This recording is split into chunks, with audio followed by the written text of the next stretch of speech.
એક તરફ ગુજરાતભરમાં હીટવેવની સ્થિતિ છે, ત્યારે સુરત, તાપી, દક્ષિણ ગુજરાત સહિતના વિસ્તારોમાં વીજ પુરવઠો ખોરવાઈ જતા વીજળી ડૂલ થઈ છે. સુરત, તાપી, ભરૂચ, રાજપીપળા સહિતના વિસ્તારોમાં વીજ ફોલ્ટના કારણે લાઇટ ડૂલ થતાં લોકોએ ટોરેન્ટ પાવર ખાતે હોબાળો કર્યો હતો.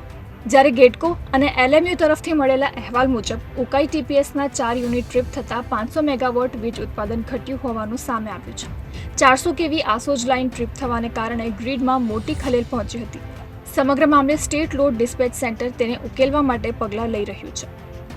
ગ્રીડ ફેલ થતાં વીજળી ગઈ હોવાનું DGVCL દ્વારા જણાવવામાં આવ્યું હતું. સુરત, વાપી, વલસાડ, અંકલેશ્વર, રાજપીપળા સહિતના વિસ્તારોમાં આવેલા કારખાના અને ફેક્ટરીઓમાં કામ અટકી પડ્યા છે. આ મામલે DGVCLએ ખાતરી આપી હતી કે સાંજે 6 વાગ્યા સુધીમાં વીજળી આવી જશે.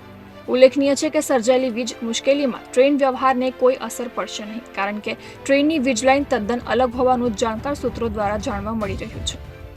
ઉનાળાના પ્રારંભે દક્ષિણ ગુજરાત વાસીઓને આકરી ગરમી સહન કરવાનો વારો આવ્યો છે.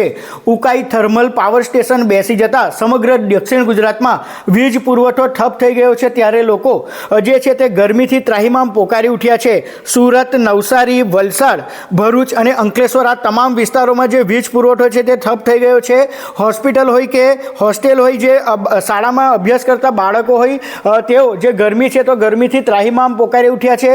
ઉનાળાનો હજી પ્રારંભ છે, ત્યારે દક્ષિણ ગુજરાતમાં સૌથી મોટો વીજ ફોલ્ટ સર્જાયો છે, જેના કારણે વીજ પુરવઠો ઠપ થઈ ગયો છે. આ તરફ જે રેલવે વિભાગ છે તો રેલવે વિભાગને પણ અસર પહોંચે તેવી સંભાવના છે.